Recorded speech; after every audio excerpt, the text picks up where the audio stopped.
Mazen, vous êtes seul et pourtant vous avez la tête remplie de personnages. Oui, non, elle est plus remplie, je l'ai vide dans mes livres. Oui, je suis seul, j'ai rarement travaillé avec des scénaristes, tout simplement parce que j'en trouvais pas, donc j'ai dû... mais à la base, je voulais faire juste le dessin, mais très vite, dès que j'ai commencé à dessiner dans la presse, donc à 18 ans, j'ai dû faire mes propres scénarios, pour le meilleur et pour le pire. Pour le meilleur et pour le pire.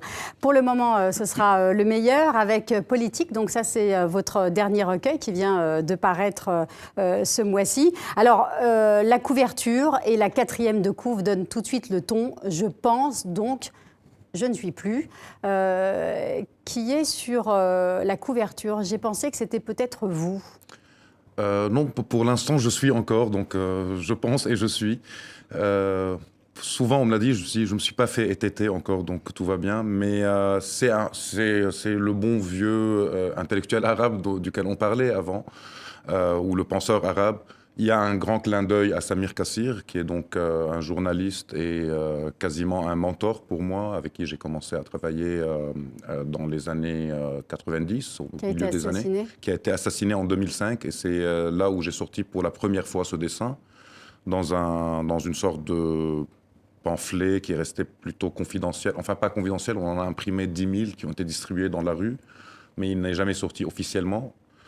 Et puis donc ce dessin qu'on voit sur la couverture, c'est quand je l'ai ressorti 10 ans après, quand Charlie Hebdo, quand la tragédie de Charlie Hebdo a eu lieu. Donc j'ai ressorti ce dessin, je pense, donc je ne suis plus, parce que il était d'actualité comme je le dis parfois, beaucoup de ces dessins restent d'actualité. C'est terrible, mais on peut les ressortir chaque 2-3 ans, et puis ça a l'air d'être fait aujourd'hui. Alors, on a bien vu que la liberté d'expression, elle était relative, très relative au Liban. Le Liban qui est un pays complexe.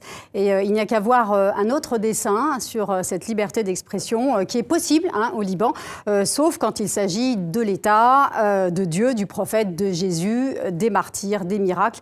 Et la liste est très longue encore. Qu'est-ce qui est le plus dur à aborder comme sujet quand on est au Liban ? Ou le plus délicat? Je crois qu'il y a beaucoup de sujets un peu délicats, mais il n'y a pas vraiment de sujets très durs. C'est surtout comment aborder les sujets impossibles. Et c'est un peu mon leitmotiv. Il faut que je parle des trucs desquels on ne peut pas parler. Et ça oblige à des contorsions pour justement ne pas se faire censurer. Donc c'est surtout comment faire, en fait, pour ne pas se faire censurer. Mais parce sinon, que vous subissez la censure? J'ai jamais subi la vraie censure, donc la censure d'État. J'ai subi la censure des rédacteurs en chef, de beaucoup de rédacteurs en chef qui vous disaient quoi? Souvent, c'est pas drôle. Donc, il y avait une sorte d'incompatibilité d'humour. Et souvent, c'est surtout les lecteurs ne vont pas comprendre. Donc, ils ont un peu peur pour leur... Ils sont un peu paternalistes avec leurs lecteurs, les rédacteurs en chef en général. Je sais pas en France, mais c'est surtout une sorte de peur de choquer.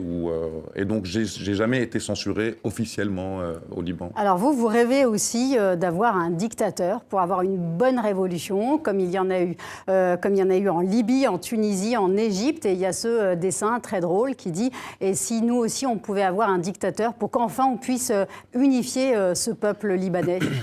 Oui, c'était surtout de voir un dictateur contre lequel on pourrait tous s'unir. Parce qu'il n'y a rien qui unit le peuple libanais, en fait. C'est un peu ça, spécialement au niveau de la politique, où la politique est vraiment compartimentée par communauté, et donc c'est vraiment très complexe. Donc on a plutôt plusieurs dictateurs, chaque communauté a son chef ou son chef-haillon, dépendamment de la communauté, et donc il n'y a pas vraiment cette sorte...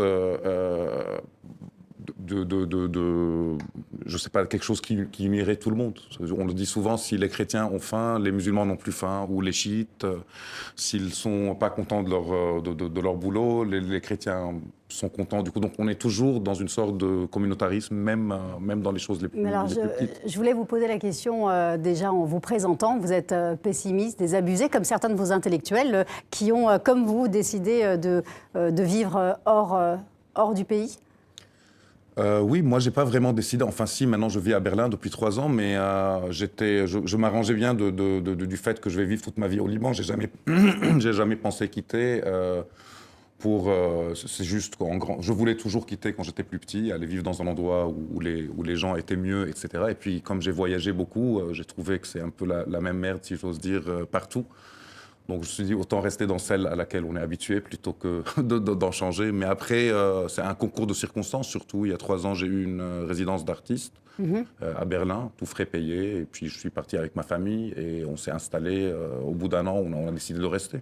Alors on sent que voilà, vous étiez coincé dans ce Liban, coincé par toutes ces questions confessionnelles, par toutes ces questions, tous ces antagonismes que connaissent le pays. Donc c'est un pays coincé sur le plan national, mais aussi sur le plan international, puisque les voisins, vos chers voisins, vous en avez parlé tout à l'heure, Israël, la Syrie s'invite régulièrement dans le débat national. Et vous avez ce dessin qui, pour le coup, lui, fait moins rire tout d'un coup.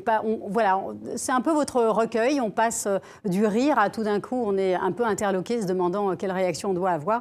Et c'est un petit garçon, un petit Palestinien qui est face à un labyrinthe et il doit retrouver ses membres qui sont dispersés comme on le voit là. Oui, je pars toujours du fait qu'il vaut mieux essayer d'en rire que d'en pleurer. Et dans ce sens, je ressemble à beaucoup de Libanais. On n'a pas perdu, c'est un peuple qui n'a pas perdu son sens de l'humour, ce qui est très bien. Donc même dans les pires moments, on essaye d'en rire. Mais parfois, j'arrive même plus à en rire. Donc ça devient vraiment...